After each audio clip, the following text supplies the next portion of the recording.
नमस्कार, मैं हूं छोटन कुमार और आपका स्वागत है हमारे YouTube चैनल CSK मैथमेटिक्स में। तो आज हम लोग परसेंटेज के 12वें क्लास में अगले क्वेश्चन को देखने वाले हैं।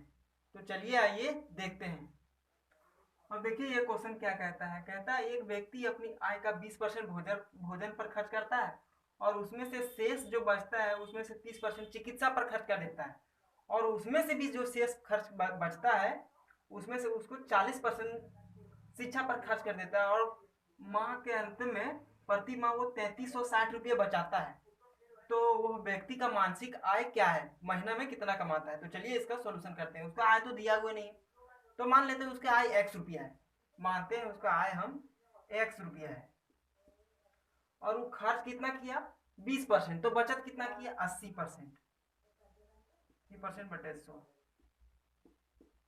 और फिर अगला खर्च कितना कर रहा है, जो शेष बचा उसमें से फिर 30% खर्च कर देता है। तो शेष में से कितना बचत कर रहा है 70%, क्योंकि परसेंट के बदले नीचे में 100 आ रहा है। ये परसेंट की यहाँ रखते हैं, उसके बदले में नीचे 100 आ रहा है। माना कि वो 100% पैसा कमा रहा है, उसमें 20% खर्चा कर दिया। शुरू में 100% कमाया, 20% खर्चा कर दिया, तो 80% बचा। और फिर वो 80% 100% हो गया, क्योंकि माना कि 100 रुपये कमा रहा था, उसमें से 80 रुपये बचा रहा था।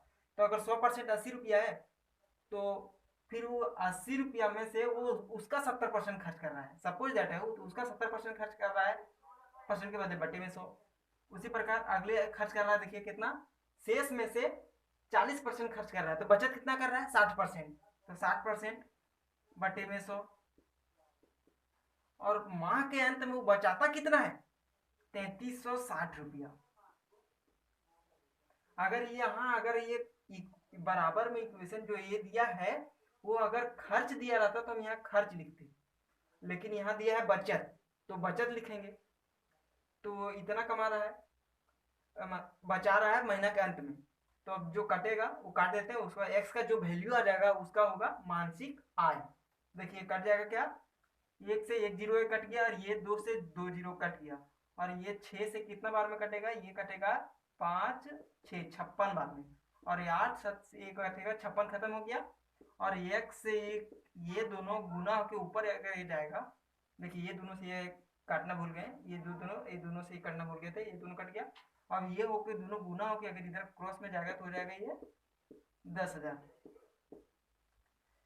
फिर से देखिए एक्स उसका आय है, उसमें से 20% खर्च कर रहा है तो 80% बचा रहा है। फिर उसमें से 30% खर्च कर रहा है तो 70% बचा रहा है। फिर 40% खर्च कर रहा है तो 100 में से 40% खर्च कर रहा है तो 60% बचा रहा है। और माह के अंत में बचा रहा है वो 3360 रुपया। तो सब इधर बचत किए तो इधर बचत में रखें, अगर खर्च किए इधर रखते तो ये खर्च में रखना पड़ता। तो हमारे पास बचत दिया है तो हम बचत में रख इधर। और लास्ट में फाइनली आ गया एक्स का वैल्यू था उसका मानसिक बचत, तो एक्स का वैल्यू आ गया 10,000, तो उसका मानसिक बचत था 10,000। तो चलिए आइए अगले क्वेश्चन को देखते हैं। अब देखिए ये क्वेश्चन क्या कहता है। कहता है ये पिछले जैसा क्वेश्चन नहीं है, पीछे जैसा क्वेश्चन था वैसा ही है। तो बोलता है एक व्यक्ति अपनी आय का 25% व्यवसाय पर और शेष का 20% टैक्स पर और शेष का 10% किराए पर खर्च करता है, और यदि उसकी बचत है 16,200 रुपया, तो उसकी कुल आय कितनी है। तो फिर हमको पता नहीं उसका आय, तो आय मान लेंगे एक्स। आय मान लिए एक्स, एक्स में से वो देखिए 25% खर्च कर रहा है, तो बचा कितना रहा है 75% बटे में 100। फिर खर्च कर रहा है 20%, तो बचा कितना रहा है 80% बटे में 100। और फिर खर्च कर रहा है शेष का 10%, तो बचा कितना रहा है 90% बटे में 100। और वो फाइनली कितना बचा रहा है, फाइनली बता रहा है 16,900 रुपये। तो हम अब जो कटेगा काट देंगे, और एक्स का वैल्यू जो आएगा वही होगा उसका कुल आय। तो देखिए 3 बार 25 से 3 बार में ये कट गया, ये 4 बार में कट गया। और ये देखिए ये 2 जीरो से ये 2 जीरो कट गया। और ये देखिए 9 से कितना बार में कटेगा, ये 8 कट गया 18 बार में। और ये देखिए 4 से हो जाएगा ये 2 बार में, और ये 2 से कितना में कटेगा, ये 9 बार में। और ये 3 बचा था, तो ये 3 से कटेगा ये 3 बार में। तो फाइनली क्या बचा, देखिए ये 100 बचा, ये 100 बचा, और ये बचा, एक्स तो बचा ही बचा है। तो ये 100 दो जो है तो ये गुना 10,000 रुपये इधर चला जाएगा, तो ये एक्स बराबर क्या हो गया 30,000। तो उसका कुल आय था 30,000 रुपया। तो चलिए आइए अगले क्वेश्चन को देखते हैं। अब देखिए ये क्वेश्चन क्या कहता है किसी परीक्षा में प्रत्येक विद्यार्थी हिंदी या गणित या दोनों विषय लेते हैं। कोई परीक्षा है उसमें से, जैसे कोई ऑनर्स लेता है, कोई गणित ऑनर्स लेता है, कोई हिंदी ऑनर्स लेता है, या तो फिर दोनों तो ऐसे नहीं लिया जाता है ऑनर्स में, एक जेनरिक रखा जाता है एईसीसी में। तो उसी प्रकार कोई हिंदी लेता है, माने कोई एग्जाम है उसमें कोई हिंदी लेता है, कोई गणित लेता है, या तो कोई दोनों विषय लेता है। अधिक हिंदी विषय वाले 84% तथा गणित विषय वाले 36% है, और 160 विद्यार्थी ऐसे हैं जो दोनों विषय लेते हैं। तो बोला कुल कितने विद्यार्थी हैं, तो उस एग्जाम में वहाँ कुल कितने विद्यार्थी हैं। तो चलिए इसका सॉल्यूशन करते हैं। अब देखिए हम इसको एक डायग्राम के मदद से आपको बताते हैं। ये हो गया हिंदी का, ये हो गया मैथ का, और ये जो पार्ट्स बचा ये क्या है, ये दोनों वाले हैं जो 160 हैं, 160 हैं। तो हिंदी का कितना है 84%, और मैथ का कितना है 36%। अरे भाई मैथ में तो बहुत लोग इंटरेस्ट नहीं ले रहे हैं, कोई बात नहीं। और दोनों विषय कितना होंगे बोथ, BOTH बोथ, दोनों विषय वाला तो हमें दिया नहीं है, जबकि संख्या दे दिया है दोनों विषय वाला की। तो निकालेंगे कैसे, तो हम लोग एक चीज जानते हैं कि परसेंट हमेशा शो होता है, और ये दोनों को हम जोड़ के देख रहे हैं तो कितना हो रहा है, ये देखिए कितना हो जाएगा 120%। तो हिंदी प्लस मैथ बराबर कितना हो जा रहा है 84% प्लस 36% बराबर 120%। तो बढ़ कितना रहा है 20%। तो वही जो 20% है वही है दोनों विषय वाले, और दोनों विषय वालों की संख्या दे दिया है 160। तो अगर 20% 160 के बराबर है तो 100% विद्यार्थी है उसमें, तो 100% कितने हो जाएंगे, ये देखिए 1 से 1 0 और ये 8, तो 800 विद्यार्थी है टोटल। तो चलिए आइए अगले क्वेश्चन को देखते हैं। अब देखिए ये क्वेश्चन क्या कहता है किसी कक्षा में 60% विद्यार्थी विज्ञान विषय में, 70% विद्यार्थी संस्कृत विषय में पास हुए, और 20% जो ऐसे हैं जो दोनों विषय में फेल हो गए।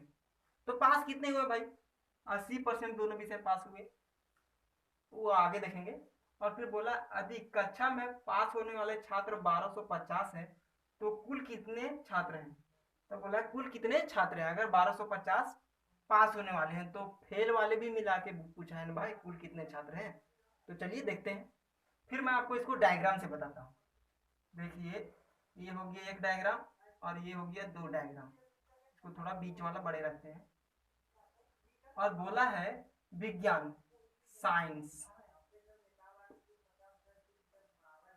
ये हो गया विज्ञान साइंस, और हो गया संस्कृत SEAN लिख रहे हैं शॉर्ट में संस्कृत, और ये हो गया बोथ दोनों। और बोला है 70% विद्यार्थी संस्कृत में पास हुए, साइंस में 60%, साइंस में 60% और 70% संस्कृत में पास के हैं। ये है पास, ये भी है पास। तो भाई यहाँ भी तो हमें पास का रखना पड़ेगा, क्योंकि ये यूनिट हमेशा समान होना चाहिए। अगर पास का रखेंगे तो पास का, फेल का रखेंगे तो फेल का। तो हम पास का रखें दोनों, तो यहाँ भी पास का रखेंगे।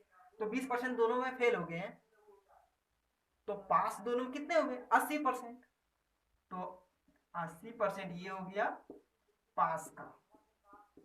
तो ये यूनिट हमेशा तीनों समान होना चाहिए, इसका भी, इसका भी, इसका भी।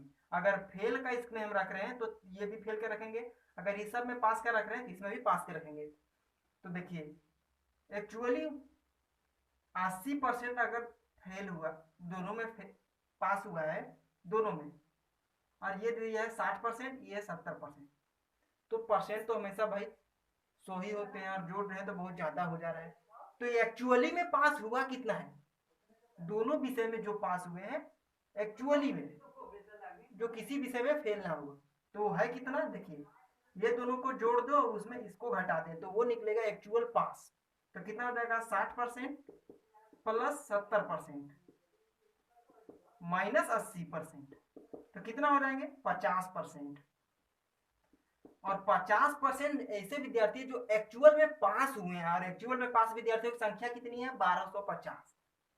तो अगर 50% 1250 के बराबर है तो 100% कितना हो जाएगा, दुगुना अगर इधर हो गया तो इधर भी दुगुना हो जाएगा, तो 2500 हो जाएगा। ऐसी काटेंगे भी तो आप काट के देख सकते हैं, इधर से इधर कटता है, इधर इधर कटता है, और इधर गुना होता है। पिछले क्लास में भी बता चुके हैं। तो आज के क्लास में इतना ही, मिलते हैं फिर अगले वीडियो में। और हाँ, ये परसेंटेज का बेसिक क्लास समाप्त हो चुका है। अब एडवांस के लिए हम आर एस अग्रवाल को ही स्टार्ट करने वाले हैं और उसमें शुरू से बताने वाले हैं। तो आर एस अग्रवाल के लिए आप अपने दोस्तों को भी इन्वाइट कर सकते हैं। तब तक के लिए धन्यवाद, मिलते हैं फिर अगली वीडियो में।